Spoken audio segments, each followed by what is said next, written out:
Okay, so picture this. You've been doing everything right.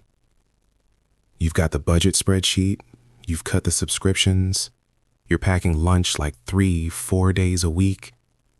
You even told your friends you couldn't go to that concert because, and I quote, "I'm being responsible with money right now."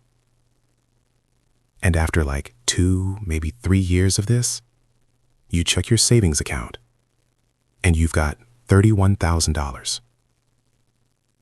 $31,000. And instead of feeling proud, which you absolutely should, you feel this weird combination of exhausted and defeated.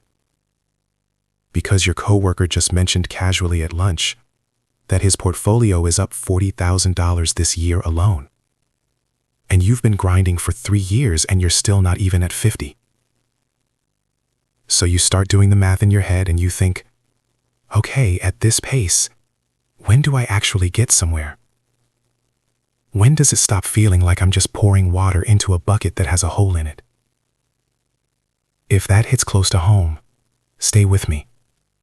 Because I'm about to show you the math that is genuinely going to change how you see every single dollar you've saved so far. My name is Alpha, and I spend way too much time thinking about the psychology of building wealth from zero. If you're someone who is doing all the right things financially, but still feels like you're spinning your wheels, like the finish line keeps moving every time you get close, make sure to hit that subscribe button and give this video a thumbs up if this helps you out. It genuinely helps this channel more than you know. All right, let's get into it. So, I want to give this feeling a name. I call it the $50,000 Purgatory. And it's not just a vibe. There's actual math behind why this specific phase of wealth building is the hardest, the slowest, and the most psychologically brutal stretch of the entire journey. And here's the cruel irony. The habits you're building right now in this purgatory phase, these are the habits that will make you wealthy. But the returns you're seeing right now are the worst you will ever see for the rest of your financial life. So you're doing the hardest work for the smallest reward.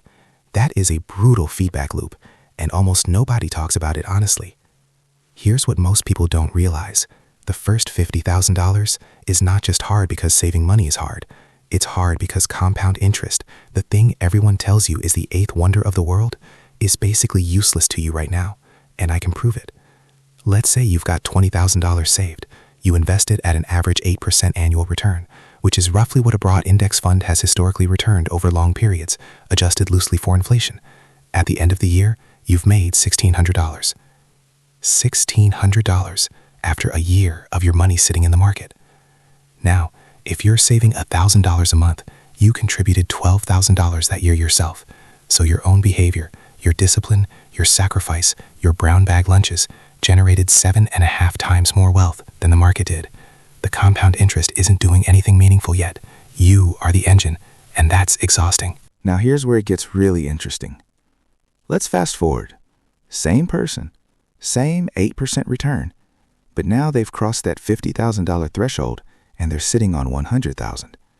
That same 8% return, now it's generating $8,000 a year.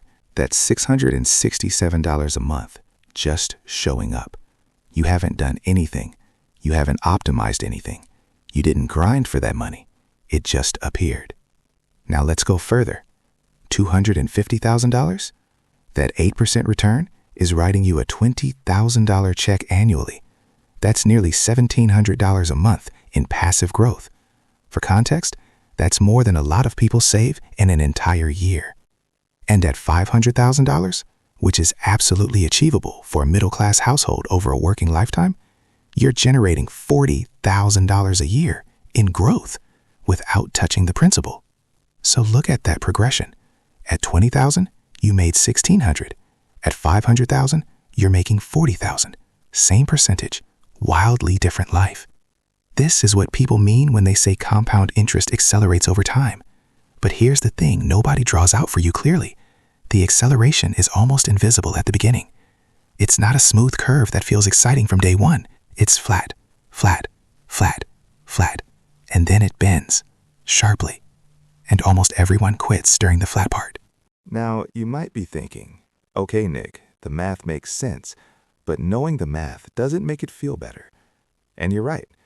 This is where the psychology comes in, because understanding compound interest intellectually and feeling its effects are two completely different things. There's a concept in behavioral economics called present bias. Basically, our brains are wired to heavily discount future rewards in favor of present ones. It's why a $50 reward today feels better than a $100 reward in a year, even though the math says wait. Our ancestors who prioritized immediate resources over distant ones survived better, so that preference got baked into our DNA, and it is completely at war with long-term investing. When you're in the purgatory phase, say $10,000 to $50,000, your present bias is getting almost no counterweight from results. You're not seeing meaningful returns. You're not getting the dopamine hit of watching your money grow on its own. So every month you save feels like a pure sacrifice with a theoretical future payoff. That is the hardest behavioral environment you will ever operate in financially. And here's what makes it worse: social media. I don't want to spend too long on this, but we need to acknowledge it. You are constantly being shown the highlight reel of other people's financial lives. The guy who turned $10,000 into $80,000 on options, the woman who bought a duplex and now doesn't work, the crypto story, the tech stock that doubled, and your $31,000 index fund that went up 6% last year feels embarrassing by comparison. But here's the thing, and I mean this: those stories are survivorship bias in action. For every person who posts their options win, there are 50 people who lost money and never made a video about it. You are seeing the lottery winners, not the lottery players. Your boring, consistent index fund and sleep approach, statistically, that beats the vast majority of active traders over a 10-year period. Study after study has shown this, including well-known research from S&P Dow Jones indices tracking how actively managed funds perform against their benchmarks. The boring path wins. It just doesn't make good content. Okay, so why $50,000 specifically? Why is that the number I keep coming back to? A few reasons, and they're all connected. First, the math. Once you cross $50,000 at 8% returns, you're generating $4,000 a year, or about $333 a month in passive growth. That's not life-changing, but it's the first time the market's contribution starts to feel real. It starts to feel like something. You can look at your account and go, oh, that growth wasn't me. That just happened. Second, the momentum. There's a psychological phenomenon sometimes described as the snowball effect, and it's not just a metaphor, it's behavioral reality. Once your portfolio starts contributing meaningfully to its own growth, your brain starts to rewire. You stop seeing saving as sacrifice and start seeing it as feeding the machine. The motivation shifts from willpower to genuine excitement. And that shift is massive. Third, it separates emergency savings from investing capital. Look, if you've got $8,000 in savings and something goes wrong, car transmission, medical bill, job loss, you might wipe out years of work in one event. When you get to $50,000, assuming you've got a proper emergency fund separate from your investments, you have real capital that's working for you, even on your worst day. It's the difference between being fragile and being anti-fragile. There's also just the confidence factor. And I know this sounds soft, but it's real. The people I've seen who actually stay consistent with investing long-term, there's almost always a moment around that first major milestone where something clicks, where it stops being a theory and starts being their actual life. $50,000 is often that moment. Here's an analogy I want you to sit with. Imagine you're pushing a boulder up a hill. For the first part of the journey, you are doing 100% of the work. Every inch of progress is pure human effort. Sweat, strain, frustration. And the boulder isn't helping you at all. It's just sitting there being heavy. But as you get higher up the hill, the terrain changes. The boulder starts to have momentum. And eventually, if you just keep pushing, if you don't quit, you reach a point where the boulder starts to pull you, where you're not pushing anymore, you're steering. And then one day, you reach the top of the hill and the boulder rolls on its own. That is compound interest. And right now, if you're in the purgatory zone, you are in the early pushes.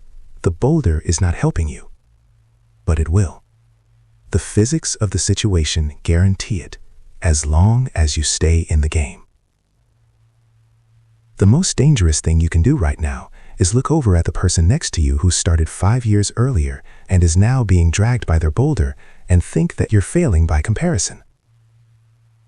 They just started pushing earlier. That's it. The math works the same for both of you.